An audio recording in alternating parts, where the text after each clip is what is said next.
BJP को कोई कटाक्ष करना पड़ेगा कल तो ये कहेंगे परिवारवाद। आपकी उपस्थिति भारतीय जनता पार्टी में एक ग्रेशियस बात थी। घर वापसी तो है ही, लेकिन विचारधारा की वापसी है। 2-3 लाख लोग इकट्ठे करेंगे हम, उसे दिन इनका बोरिया बिस्तर बंद ना हो जाए तो मन ने पकड़ लिया। देश को जरूरत है संविधान बचाने के लिए, लोकतंत्र बचाने के लिए। तो वीरेंद्र सिंह जी और सभी इनके साथ बहुत सारे साथी है, ये सब कांग्रेस में ज्वाइन किया है, उनका मैं स्वागत करता हूं। और जैसा मुकुल जी ने कहा कि आज समय ऐसा है, कांग्रेस को जरूरत है, देश को जरूरत है संविधान बचाने के लिए, लोकतंत्र बचाने के लिए। सब छत्तीसगढ़ी होकर अपनी ताकत बढ़ाने की जरूरत है, जब ही हमारा संविधान बचेगा और लोकतंत्र बचेगा। तो आज सब आप आए हैं, बहुत बहुत आपका धन्यवाद। और चौधरी वीरेंद्र सिंह जी का और इनके साथियों का बहुत बहुत स्वागत। कांग्रेस में इनको पूरा समर्थन मिलेगा।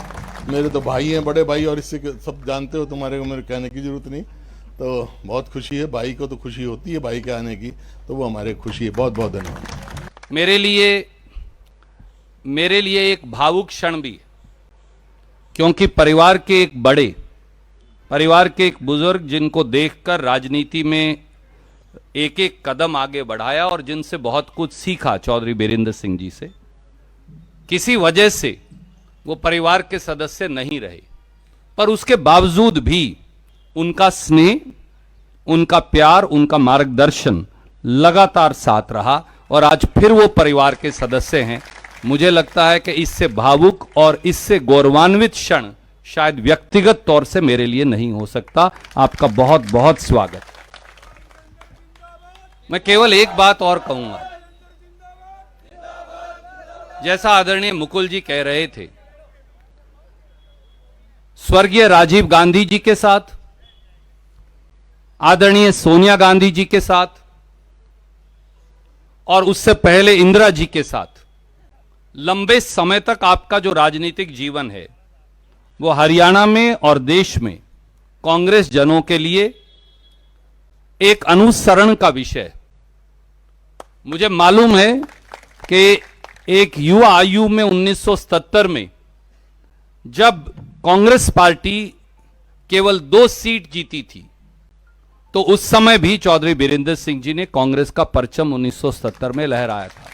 3 सीट जीती थी, पोसवाल जी भी थे। और आज फिर मुझे यह विश्वास है कि आपके आने से संसद के चुनाव में भी और विधानसभा के चुनाव में भी कांग्रेस मजबूत होगी। मुझे अब भी याद आता है, मैं मेरी बात को पूरी करूं, कि जब किसानों का संघर्ष चल रहा था, तो चाहे आप भारतीय राष्ट्रीय कांग्रेस और किसान संगठनों का हिस्सा नहीं थे, पर चौधरी वीरेंद्र सिंह जी वो व्यक्ति हैं जिन्होंने ये साहस दिखाया कि अपनी स्वयं की उस समय की पार्टी की लाइन तोड़ के वो किसानों के साथ खड़े हो गए। जब हमारी पहलवान बेटियों के साथ अपमानित व्यवहार हो रहा था, तो ये नौजवान सांसद विजेंद्र वहां बैठे, ये सब बातें छोड़कर पार्टी की लाइन तोड़कर एक बार फिर हरियाणा की बेटियों के साथ खड़े हो गए। ये व्यक्ति के चरित्र को दर्शाता है, ये व्यक्ति के आचरण को भी दर्शाता है, और शायद इसीलिए एक बार फिर ये जुड़ाव सुनिश्चित था। ये प्रभु ने लिख रखा था, ये गांव खेड़े ने लिख रखा था, और आज फिर ये जुड़ाव हुआ है। मैं आपका बहुत बहुत स्वागत करता हूं, व्यक्तिगत तौर से भी और भारतीय राष्ट्रीय कांग्रेस की ओर से भी। मुझे ये विश्वास है कि हरियाणा में अगली सरकार बनाने में ये निर्णय निर्णायक साबित होगा। की ओर से भी मुझे ये विश्वास है कि हरियाणा में अगली सरकार बनाने में ये निर्णय निर्णायक साबित होगा। और हमारी बहन शैलजा, ये पालमा गांव हमारा गोती गांव है और यहीं से ये प्रभुवाड़ा गई हैं, इनके बुजुर्ग। और जैसे मैंने बताया कि पूरा कुणबा, और अगर बीजेपी को कोई कटाक्ष करना पड़ेगा कल तो ये कहेंगे परिवारवाद। यानी उसका परिवारवाद तो ये कि 140 करोड़ भी मेरा परिवारवाद। और हमने भाई बहन हैं हमने हरियाणा की राजनीति में लोगों का साथ दिया है, लोगों ने हमारा साथ दिया है, इसलिए हम यहां बैठे हैं, कोई खैरात में नहीं। और आपने 10 साल में हरियाणा में ये किया कि कोई बनाया ही नहीं अपना। अब जब नहीं बनाया अपना, आज आप मेरे से पूछोगे कि वीरेंद्र सिंह कांग्रेस में क्यों? मैं 2 बात आपको कहूंगा। एक तो ये कि बहुत से साथियों ने स्टार भी लगाए हुए मेरे गाड़ियों पे कि घर वापसी। मैं ये कहता हूं घर वापसी के साथ साथ, घर वापसी तो अलग चीज है, विचारधारा की वापसी है, ये विचारधारा की वापसी। और मैं इसलिए ये बात कह रहा हूं कि मैंने मान्यताओं को निभाया है। जिस दिन पहले दिन मेरा मन बना कि मैं कांग्रेस पार्टी में जाके अपनी बात कहूं, तो मेरे को जयराम रमेश जी से मेरा संपर्क पहली बार हुआ। और जयराम रमेश जी से जब मैंने अपना जिक्र किया तो उनके शब्द थे ये जो मैं दोहराना चाहता हूं, और जिसकी जरूरत है इस देश की पॉलिटिक्स में, इस देश में के प्रजातंत्र में। जयराम रमेश जी कह रहे थे कि आप बेशक विपक्ष में रहे हैं, मतलब कांग्रेस के विपक्ष में, लेकिन आपकी प्रेजेंस, आपकी उपस्थिति भारतीय जनता पार्टी में एक ग्रेशियस बात थी। आपने कोई छोटी बात किसी नेता के बारे में और किसी पार्टी के बारे में नहीं कही। और आज भी मैं ये बात कहता हूं कि इस देश के जो प्रजातंत्र से जुड़े हुए लोग हैं, जो अपने आप को नेता और बड़े नेता की संज्ञा देते हैं, उनको भी व्यवहारिक रूप से कुछ मान्यताएं हैं, कुछ गरिमा है, उसको निभाना चाहिए। और अगर हम इन मान्यताओं को निभाएंगे तो हमारा देश मजबूत होगा। तो इसलिए मैं ये बात कही कि मैं घर वापसी तो है ही, लेकिन विचारधारा की वापसी है। और विचारधारा की वापसी इसलिए, मैं कल मेरी धर्मपत्नी से कह रहा था, मैं कहा ये एक जो हमारा राष्ट्रीय गान है जन मन गण, मैंने कहा इसका मतलब समझा। ये हिंदी में थोड़ी सी मेरे से ज्यादा तेज है, हाँ। और उसके आगे है अधिनायक, जन मन गण अधिनायक। इसका मतलब ये कि आजादी के बाद इस देश के कर्णधार, इस देश पे राज करने वाले राजनीतिक दल या राजनीतिक नेता नहीं, बल्कि जनता है, प्रजा है इस देश पे राज करने वाली।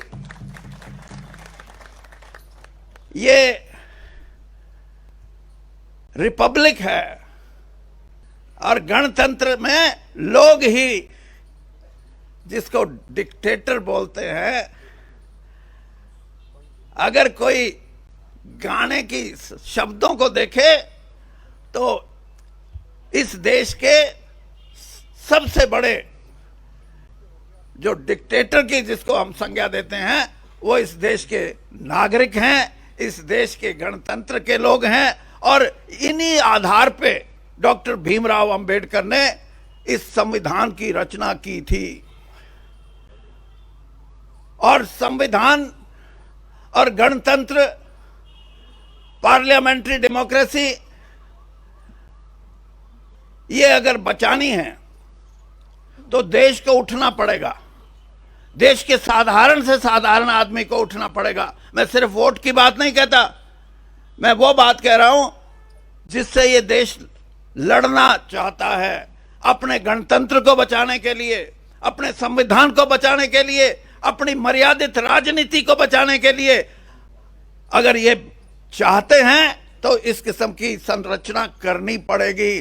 बहुत से लोग बड़ी बड़ी बात करते हैं। आप कहोगे कि आप भी 10 साल भारतीय जनता पार्टी में रहे।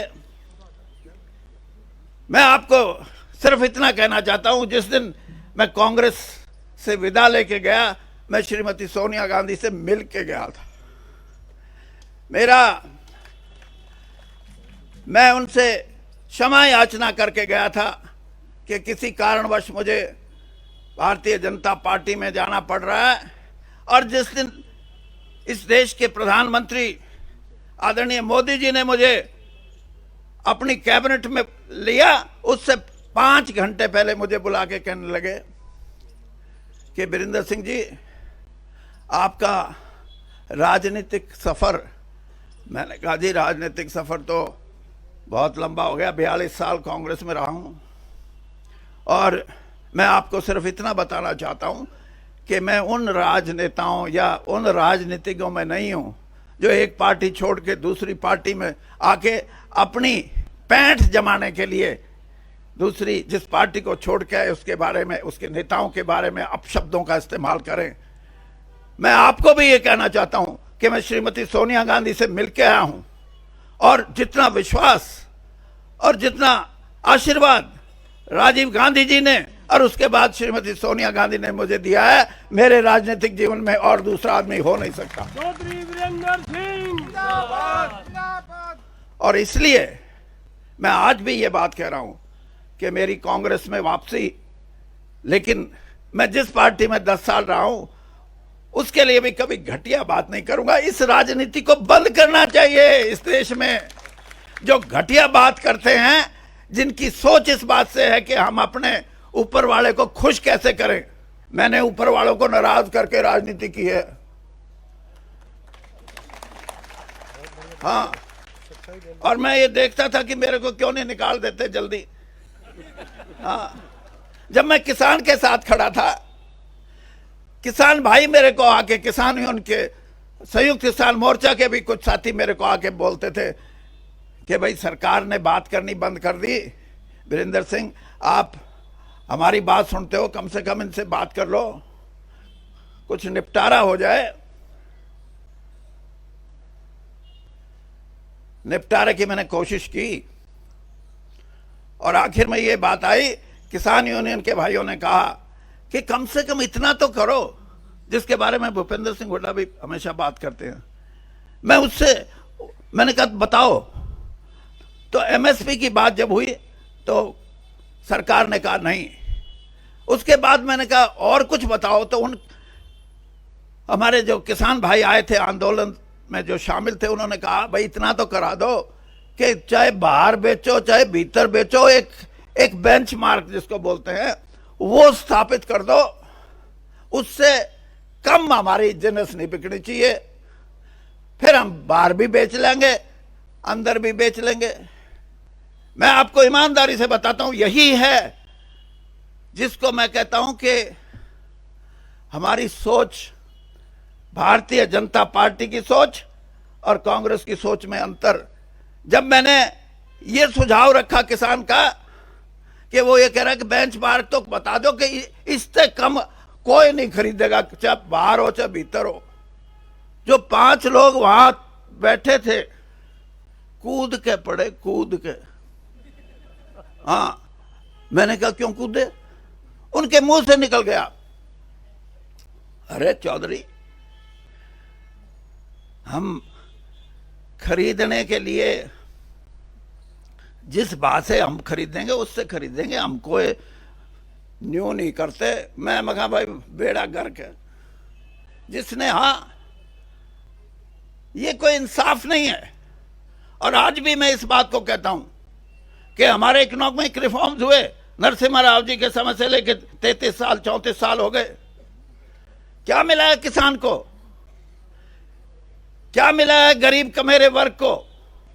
आज मैं कांग्रेस के मंच से ये बात कहता हूं कि इस देश की 70% आबादी जो अपना खून पसीना बहा के मेहनत करके कमाती है, चाहे वो किसान के खेत में और चाहे वो हमारा कमेरा वर्ग हो, उसको इंसाफ नहीं मिला। और उस इंसाफ के लिए हमारा जो घोषणा पत्र है, आज तो मेरा भी हो गया, कल तक तो नहीं था ना। जो हमारा घोषणा पत्र आया है उसके अंदर एक एक बिंदु मैंने देखा है, और उस बिंदु पे कई बार तो घोषणा पत्र आते हैं, बिंदु अटके के अटके रह जाते हैं, लेकिन अब की बार जिसने बिंदु बनाए हैं उन बिंदुओं पे राहुल गांधी जी की मोहर है, उनकी मोहर है। और मैं ये भी मानता हूं कि नौजवान आदमी ही क्रांति ला सकते हैं, और उन्होंने कह दिया कि एमएसपी का कानून बढ़ाएंगे। मेरा उनसे थोड़ा बहुत सूत बैठा तो मैं उन्होंने कहूंगा जी इतना बता दो कि किसान बाजा बाजा फिर कहा भाई मेरी गोद गर्म हो जाए, ये भी ठीक दे चाहे। यही बात कमेरे वर्ग के लिए। तो ये जो वास्तविकता है, इससे भारतीय जनता पार्टी तो कोसों दूर है, और कोसों दूर इसलिए है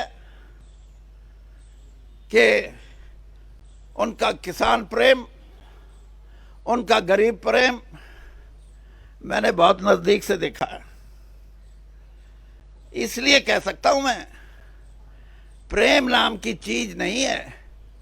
ये जो सिनेमे देखो ना, इसमें जब रोए है ना, ये चाहे औरत रोए चाहे आदमी रोए, तो ऊं तो रोना क्या होगा, फोटो खिंचवानी है, एक कोई वो आती है दवाई ग्लिसरीन, वो ला दे, फिर तो इनका तो ग्लिसरीन ला ला कर रोए, ये गरीब के लिए और दूसरों के लिए। इनसे उम्मीद मत रखो।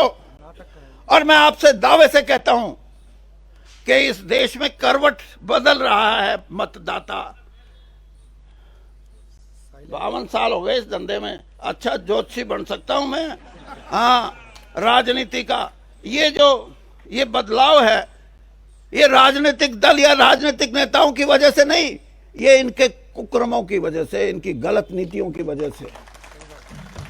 और बदलेगा, और जब भी पलटा लगेगा, इस देश का मतदाता, इस देश का युवा, इस देश की हमारी बहनें ये लगाएंगी पलटा, और पलटा लगने को तैयार है।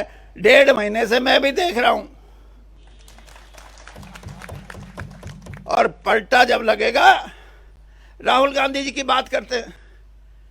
मेरा बेटा जो एमपी है, ये इनके साथ एक कमेटी में एक दिन कहने लगा, ये डैडी, हाँ भाई बता, ये राहुल गांधी परिवार की जो शख्सियत है, जो उसका करिश्मा है, ये आसाम में जाओ जब भी लाखों लोग, उड़ीसा में जाओ जब भी लाखों लोग, और हरियाणा पंजाब में आवे तो खेत में भी होए, ट्रैक्टर ट्रॉली पे भी होए, ट्रक में भी होए, राजस्थान में जाओ तो औरतें और आदमियों की। ये क्यों? ये मैं इसलिए बताता हूं कि आप समझो, पंडित जवाहरलाल नेहरू के बारे में जिस तरह बात करती है भारतीय जनता पार्टी, बड़ी बड़ी बात करती है। मैं आपको एक किस्सा सुनाता हूं, फिर देख लेना कि पंडित जी से बड़ा कोई आदमी इस देश में हुआ या नहीं। अहमदाबाद से चुनाव लड़ते थे इंदुलाल याग्निक। वो हमेशा इंडिपेंडेंट, निर्दलीय चुनाव लड़ते थे और हमेशा जीत के आते थे। 52 में जीते, 57 में जीते, 62 का जो चुनाव था उसमें कांग्रेस के जो कैंडिडेट थे, वो पंडित जी का किसी ना किसी तरह प्रोग्राम बढ़ा लिया रैली का वहां। और जब वो अपना भाषण कर रहे थे तो उन्होंने स्टेज पे बैठे लोगों से पूछा, अहमदाबाद से अब कौन लड़ रहे हैं? तो स्टेज पे बैठे लोगों ने कहा, जी इंदुलाल याग्निक। देखिए महानता, राजनीति इन मूल्यों की होती है। पंडित जी ने उसी समय अपना भाषण बंद किया और कहा कि इंदुलाल याग्निक से अच्छा कोई आदमी नहीं हो सकता, सब इसको वोट देना, मुझे मेरी पार्टी की जरूरत नहीं। और यहां बड़ी बड़ी बात करते हैं।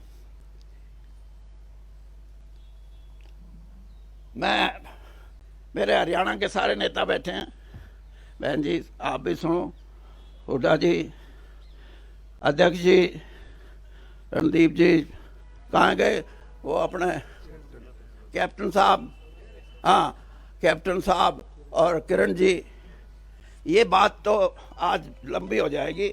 मेरे को 10 दिन में 15 दिन में एक टाइम दे दो, 2-3 लाख लोग इकट्ठे करेंगे हम। करोगे ना? हाँ, उसे दिन इनका बोरिया बिस्तर बंद ना हो जाए तो मन्ने पकड़ लियो। धन्यवाद। नेशनल दस्तक की आपसे गुजारिश है कि अगर इसको बचाना चाहते हैं तो नेशनल दस्तक को सब्सक्राइब करने के लिए रेड कलर के सब्सक्राइब बटन को दबाएं, फिर बेल आइकन की घंटी दबाएं। नेशनल दस्तक को बचाने के लिए बहुत जरूरी है कि हर खबर को शेयर करें, लाइक करें, कमेंट जरूर करें।